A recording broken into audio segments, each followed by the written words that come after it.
जी अस्सलाम वालेकुम वरहमतुल्लाहि वबरकात। ए नारे जी 5 लाख रुपए का परचेज किया वे। ए अहमद भाई ने, अहमद भाई किन्ने का सेल किया जे? 5 लाख रुपए का जो कह रहे। ए अबू मोहम्मद है जिन्हें परचेज किया, कुवैत तो आया वे। अज चौथा दिन है साडी अहमद भाई नाल डील चल रही सी, टुट जाती सी, ये मंदे नहीं सन। अज असीं परचेज कर लिया, अज डील हो गई है।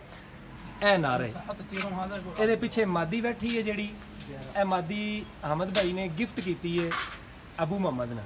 नर का 5 लाख रुपया मुल लगा वे जोड़ा असीं परचेज किया, तो मादी अहमद भाई ने अपनी तरफों खुश होकर गिफ्ट की है कि बंदा शौकीन है, इन्नी अमाउंट इन्हें भरी है, सेल नहीं करते। अज चौथा दिन सी साडी, अज डील हो गई है। तुसीं भी शौक करो तो वेखो जोड़ा कैसा है।